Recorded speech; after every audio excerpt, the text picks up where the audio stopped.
in there trying to live out their lives, or they can just use this as a great opportunity with a return on investment. Hi, welcome back to whatever this is. My name is Kaysa. I'm online, and today I'm going to be teaching you what you should do if you're dealing with paranormal activity. Now, Paranormal Activity is a popular film. It came out in 2009 and it had various other spin offs.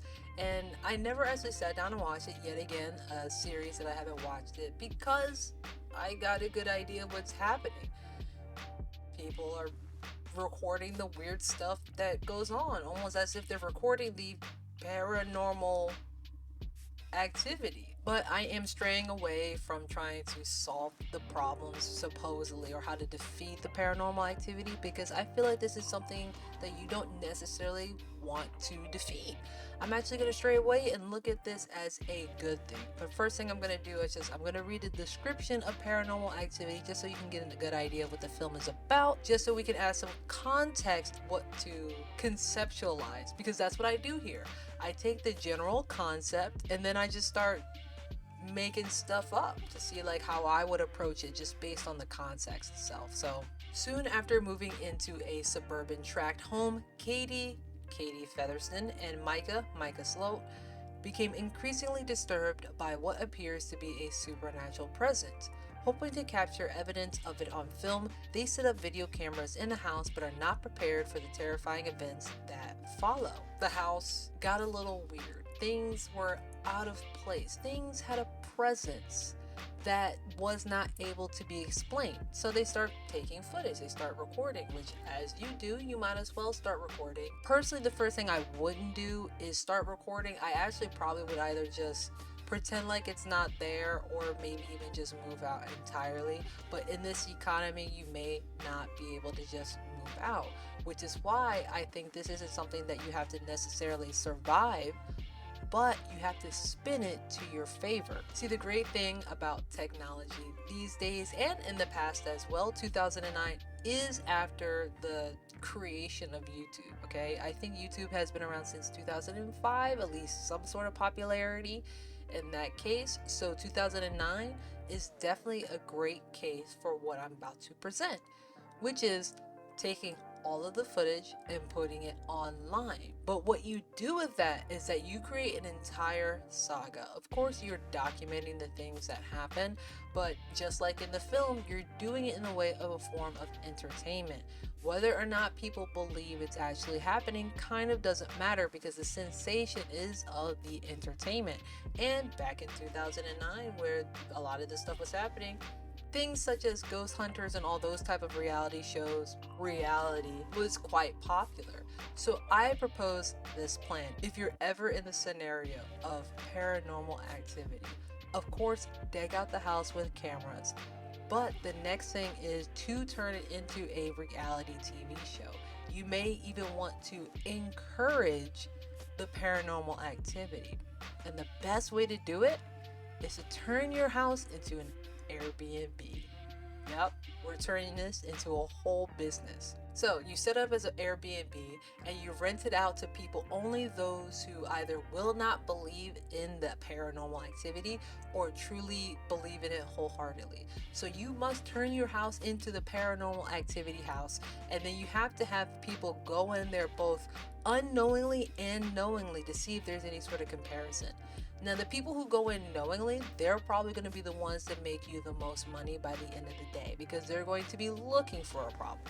Those people want to be haunted. Those people want to be interacted with.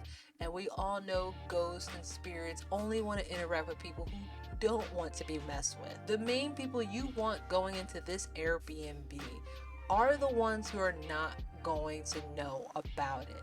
And it's going to sound a little sketchy, but if you lower the price, so you're not trying to be an Airbnb necessarily for profit, that's a great side hustle. But again, the goal is to document it. So you will have to have a sort of waiver, and the Airbnb is, and probably for legal reasons, going to have to be listed as a social experiment that you will be filmed in certain places. As long as people are okay with, and you will be surprised at how many people will probably be okay with that, as long as they get to have an awareness of it, who will sign up for it. So yes, the goal is to find people who don't believe in that stuff and may not be aware of your overall account YouTube channel that you're creating for entertainment, because you'll have people like that who'll sign up and you just have to advertise it as blatantly as possible, but you don't always do it.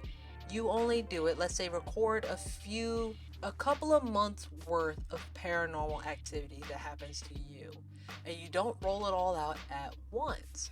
What you do is that you have some initial ones, get the channel going, and then you have it turn into an Airbnb, layer the footage over time so things aren't always back to back, because you're going to need paranormal activity proof. So when people aren't actually staying there, you can say, hey, this just happened the other night and it's crazy. I don't know what's not going on with you guys, but it's definitely happening to us. And then you can scale it up from there. I'm really turning into this business guru at this point. I'm trying. But from there, you scale it up. So now you have a place where people knowingly know that you're going to be filming. By the way, I'm not trying to get sued. I'm not saying do this illegally. But you have people who come in two different groups. You have the ones who are fanatics about it and those who don't believe it but just need a place to stay. So that's why you make it a little bit of a cheaper aspect. It's haunted, so if bad things happen, there's a go, but they signed the waiver, so whatever. Those who don't believe and those who believe should know what they're getting into, and whatever activity may or may not happen is great, because it's pretty clear that whatever is dealing with like the paranormal aspects of everything probably don't necessarily care about the cameras in the first place, but they turn it into a sensation. From there, you try to turn your house into an even bigger attraction. So you're going to invite priests, shaman, the pope, all the 9 yards to do any sorts of cleansings, rituals, even the opposite too. You have, people come in and try to summon things. At this point, I think you catch my drift. You're not really living there anymore. First 3 to 6 months of this weird paranormal stuff, and you just got to get out. So at this point, you just got to leave the house. You can't do that anymore, but you're making money off of it at the same time. So you're making money off of your little haunted house. You're getting in people, they're paying for it. You make returns on investments, and then you just make that money and go. And then that'll be the central haunted house. Haunted because it's paranormal activity. So I don't think the house is actually haunted. I just think it's just a spirit in there f***ing around. So I say go with it. Make money off it. This is the best that you could possibly do for yourself. Of course, police really can't do anything about it, because what's the police gonna do against the ghost, huh? If people are actually getting hurt or things happening to them, you had them sign waivers, okay? And a lot of this also is going to get into the religious communities who are very spiritual or just believe whatever they believe. So they are going to be more attracted to that too, even if bad things happen to them. Again, it is voluntarily on their end. You're attracting a niche market of people who like paranormal things happening. There are so many conventions across the US who has that. I should look up. There are over 100 paranormal and ghost hunting conventions and events just for you. That's what I would do in the case of dealing with paranormal activity. You have a niche opportunity to tap into a market, and they'll just give you a return on investment, because remind you, they just got that house and it's already super weird. So no matter what, they're either going to die in there trying to live out their lives, or they can just use this as a great opportunity with a return on investment. Or you could just spray everything with holy water, burn it down, I guess. I don't know. Smoke it out. That's boring. But that's what I would do. I'm not trying to get rid of the spirit. I'm trying to use the spirit. If you're going to mess with me, I'll just send you people to mess with. Don't mess with me. Mess with them. That's what I would do. Alright, let me know down below. Like, comment, and subscribe. Like, what would you realistically do in a situation like that? I think I would try to turn it into a business opportunity, same way that people are trying to do with hobbies nowadays. Alright.